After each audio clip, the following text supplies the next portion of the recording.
good. Yeah, so that kind of answers the second question. It was how can one ensure that the career they've chosen doesn't become stale? And I'd like to take a little stab at this Yeah. one. If you are doing something that you absolutely love and you're passionate about, it won't become stale. Exactly. It won't become stale because you will find new and creative ways to keep it going. Exactly. Certainly there are job types that may go away, but you can transition those same talents and passions into other areas. And this is where I encourage people, young and older, Mm-hmm. it's more challenging, more difficult when you're older because you have bills. Right. You have family and oftentimes children and spouse and so forth. But if you can take and do some volunteer work, internships, Yes. expose yourself, it may be worthwhile to take a year off out of college. If you haven't got a real good job that you really like, then just go do some internships. Find a company you believe or organization you believe you would really love the work, but they may not be hiring right now. Right. Hey, look, you walk in the door, send your resume. I'm going to give you 6 months free. And I want to help. I want to learn. I bring my skill set and ability, and you're going to volunteer. We need people like you. Exactly. And I can guarantee you that once you bring your A game, they'll find money to hire you. Exactly. That's right. And they'll know you are trained because they trained you. Exactly. Right? Exactly. All the customers, all the employees, you're a backup person, they need you. Exactly. So-and-so's on vacation. In fact, they can stay on vacation a little longer because you're doing a better job than they were doing. All that is because you're willing to give of yourself. Now, this is huge. Yes. Giving is a functional value part of life. It's not just as a pastor talking about giving in the offering. It's giving of your time, giving of your appreciation, giving of your love, giving of your advice, giving of your help. Just giving. Giving takes, even forgiving is a type of giving. So volunteering your time into an organization can allow you to learn. See, you're giving something. Yes. You're learning. You're giving your skills, but also you're learning. So you're learning, getting something back on that process. So I highly encourage that because part of the challenge about discovering and walking in your passion and purpose is that you haven't seen it yet. Exactly. You haven't seen it yet. And so you're close. I enjoy this job, but I know this is not it. Yeah. Okay? Well, it takes time. And so as you just continue, and then broaden your exposures, you can read books, you can travel, you can meet new people. Mm-hmm. You can set up an interview with a person at, say, a bank vice president or a banker and say, I want to interview you tomorrow or next Friday. Can I come in and talk to you or take you out to lunch and just pick your brain about what you do and why you love what you do? Exactly. You got to see it. You have to see it. And I think walking in your purpose, it's easier said than done because, like you said, you can't see it. Right. You don't see the end. You're walking from the beginning.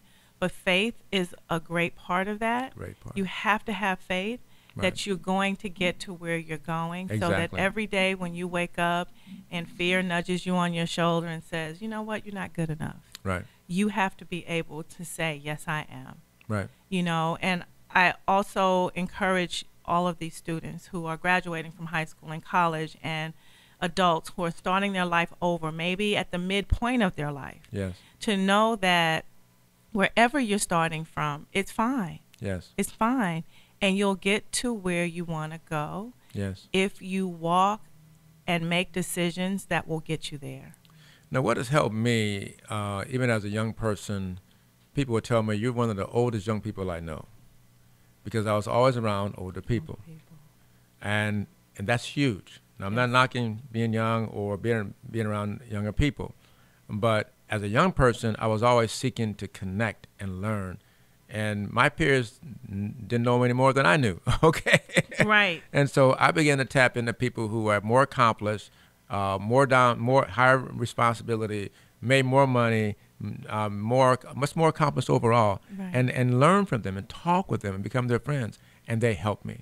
And so a lot of it is that piece as well, the journey. And then as you move forward, purpose, it unfolds. Mm-hmm. It unfolds. So what you need and where you need to go, You're not there yet. Even those who may be on the right course, you're not at the ultimate place where you need to be. Right. And when people understand it's a journey, then they can enjoy the ride. And, you know, it's okay to hang out with someone who may be a little bit older. Oh, yeah. They have the patience to teach. Exactly. You know, usually when, you know, I know when I was younger and, you know, it happens is that you're so busy on your grind trying to get to where you want to go. You don't really have time to teach someone else or Right. take them with you because you're on your own journey. Right. But when someone is a little bit older and a little bit more accomplished and has seen a little bit more, you can glean from that knowledge. People are waiting. Waiting. They're waiting. In fact, there are older people that are kind of starving for human relationships because sometimes their own children are busy and out of in other states and so forth, fulfilling what their God's called them to do. But they're like maybe retired or semi-retired. Yes. And just would love to give back. They're not, you know, they're not dead. They're not really sick. They just want to give back. And so someone they can pour into and share. I found they bring great value and they have pleasant surprises. Yes. In fact, Bishop Stewart, who's much older than I am, him calling me and telling me he wanted to install me as a new bishop was based on our relationship. Right. Yes, God said to him to ordain me, but it was based on him pouring in my life. I knew him for over 30-some years. And when he started his ministry years ago, I was there. I started teaching in this training center. Right. I was the first instructor teaching in this training center. I have developed most of the curriculum along with himself. So I'm learning from people. I'm involved, volunteering my time. That's what I was going to not say. getting paid. You were volunteering your time to help support someone else's vision. Someone else's vision. And it goes back to Exactly. biblical principle in Luke chapter 16.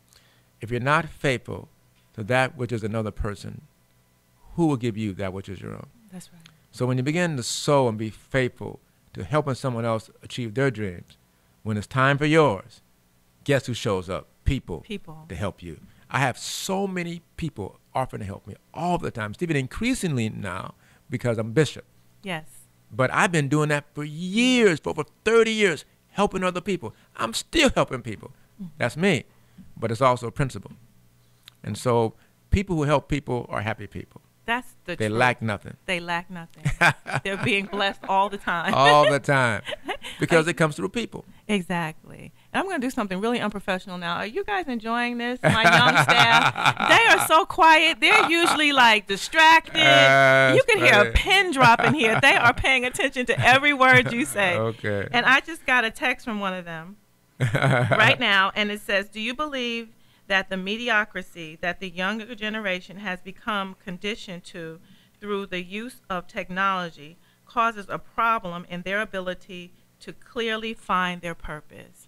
And let me say this before you answer that. Young people are just, to me, from what I've been, starving to find their purpose. Right. And so what do you say to that question?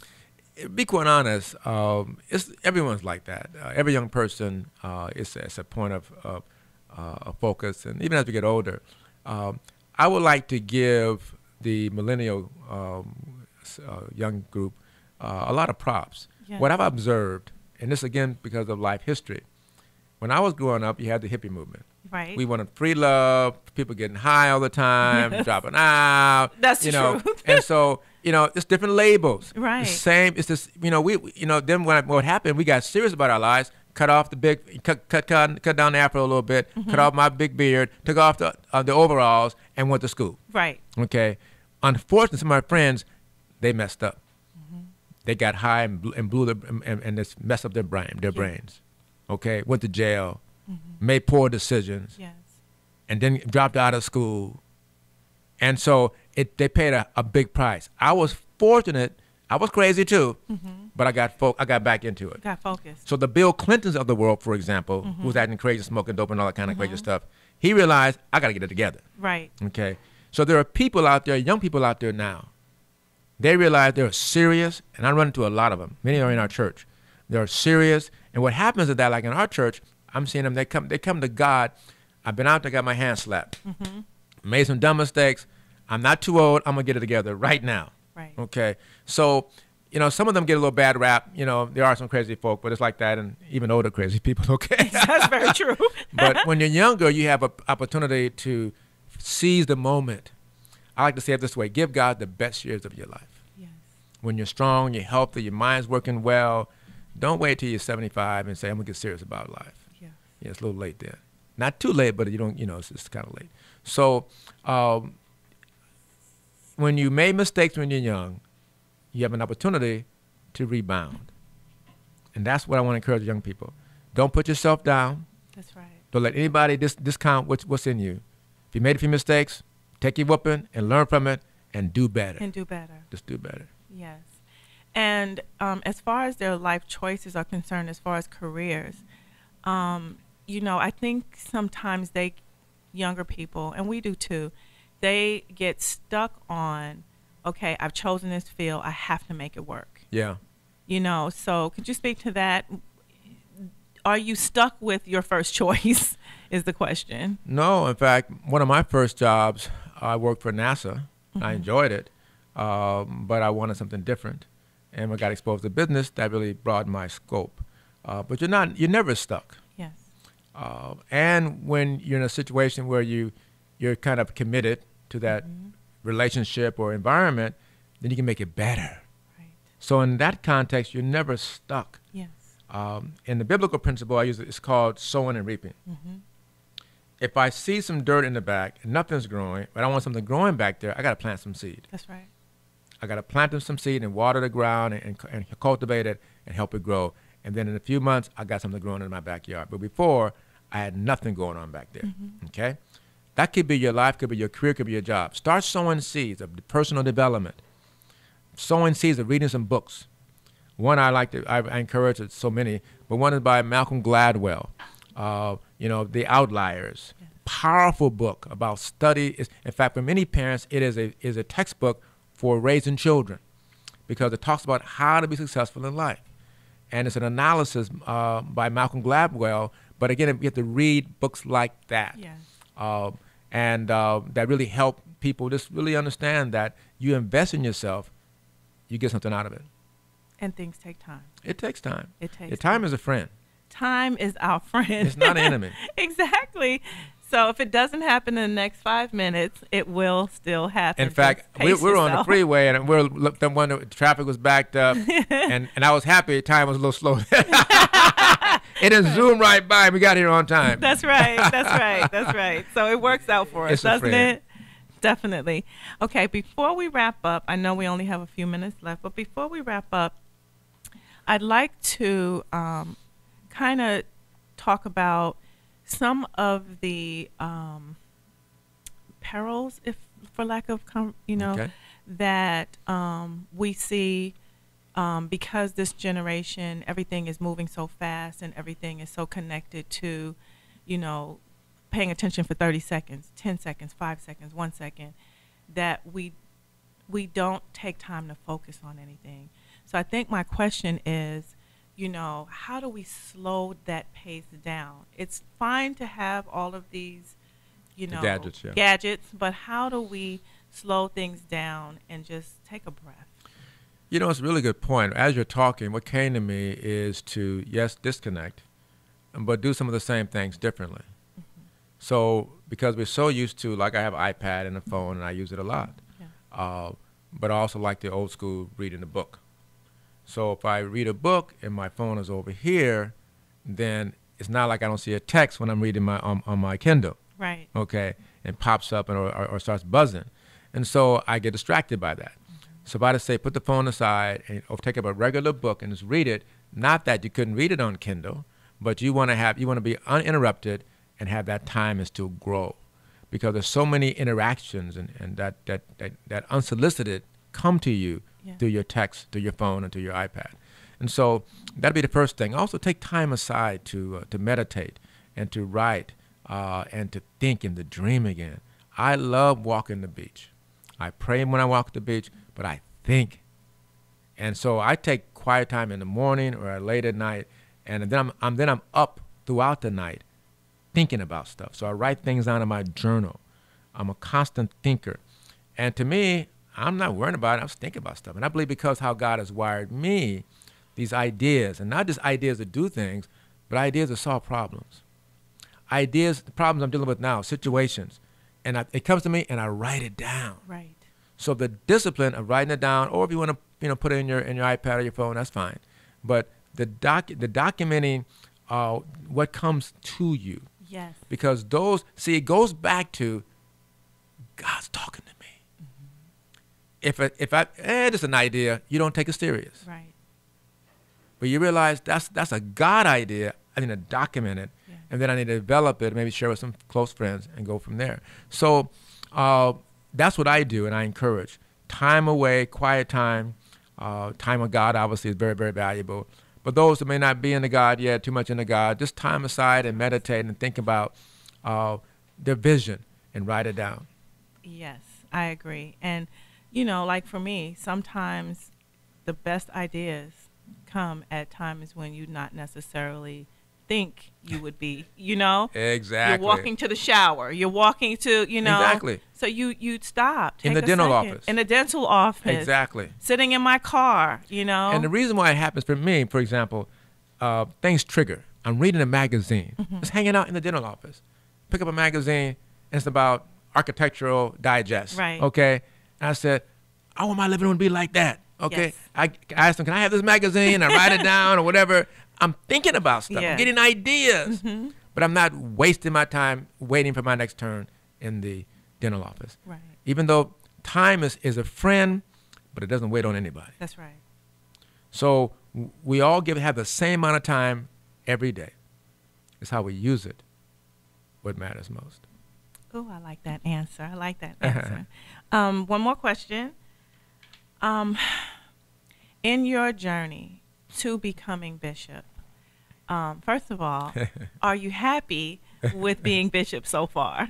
Yes, people ask me that all the time. They say, how you feel about being a bishop? The same. Right. Right. It's just a title and more responsibility. I was prepared for this. See, let's talk about that. It's I'm doing what I've done before, but at a higher level. Yes. Now at a greater. I was always doing things at a global level. Now at a greater global level, but in particular now to help more people.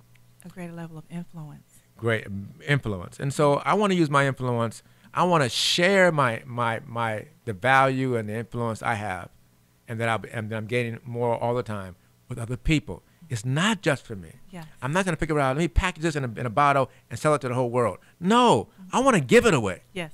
Literally, give it away, share it, and we work together. Then we all can sell it. Exactly. And all be successful and profitable. Exactly. It's really, I thought about it. Few people share their contacts. We had a breakfast. I'm not sure if you had a chance. Yes. And breakfast, and we had we shared the contacts. We shared their dreams, their hopes, their concerns, and their purpose, and then we shared the information with all the attendees. Yes. Okay. Now, I've never been a part of an organization where they shared that contact information in the depths of visions and purposes. And as I read it, I said, what their vision is and what their needs are, the person at this table can meet that need. That's right. Okay? And so we want to take that at a much deeper level of communication and insight and broader, where we have free access to a broader community as bishop to help people get what they need and help them go where they need to go. Where they need to go. So where do you see yourself in 5 years? Good question. In fact, part of my initial draft of my broader vision, I did kind of like a CNN News report in 8 years. Okay. But yeah, I'm being interviewed on your television station, and the whole world listening to it. It's live internationally. That's right. And they're talking about over 100 inner cities around the country, around the world. We are involved in working with nonprofits and companies and revitalizing inner city urban communities. Yes. And we're seeing that there's higher income, better birth rates, people are living longer, people are starting businesses, more jobs being created and we've seen impact in 8 years and projected to have greater impact in the next 10, 15, 20 years. Yes. And that we want to take that model to now beyond 100 cities to 10,000 cities. Ooh. And so that's what I see. that working together. Yes. You see, the Bible says in Ephesians that every joint supplies something. And if you supply something for me, but I have something that you need. That's right. By working together, we maximize it. Yes. And too often, people tend to work in silos. You know, and I understand, I got to do what God's called me to do. I got to do my passion, great. But let's build relationships. And not just bridges, but connections. And value connections where they see value in working together with you. And the only way that's going to happen is that you give them freedom, you see common clarity of purpose, and you're not afraid to work together. Exactly. And get out of that lack-minded. That's it. Because you got to think abundance. There's enough. Plenty for everyone. You got to think abundance. Yes. That's one of the challenges of so many people in this country. They're mad at the people who prosper. Yes. And yet deep down inside, they know they want more. Right. But see, you got to get abundant that they didn't take it all. No. You know, Warren Buffett didn't take it all. Trump didn't get it all. No. There's plenty for you. But if you don't get it, then you're envious. You're jealous of people who can possibly help you. That's right. That's right. Because there's plenty out there. And why many young people may be upset about it, there's a group of young people that getting the vision, and they're getting theirs because they realize they're thinking abundance. That's why God says, I come to have life and have life more abundantly. God thinks abundance, and so should we. Ooh, you know what? There's nothing else to say. I'm done.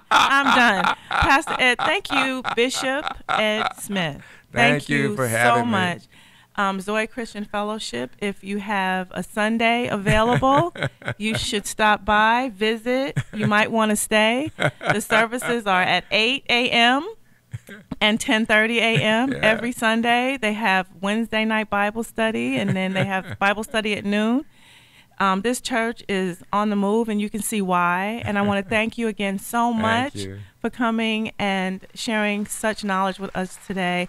I haven't heard this studio this quiet in a long time, so I'm sure we're going to have a little powwow afterwards to talk about some things. Thank you again so much for coming on. And I want to thank First Lady. Oh, yeah. Who's so sweet and sitting outside here waiting for you after we wrap to come and be with us. So thank you both so much, and I really appreciate it. Thank you so much. Wow. You're welcome. Wow. Yay.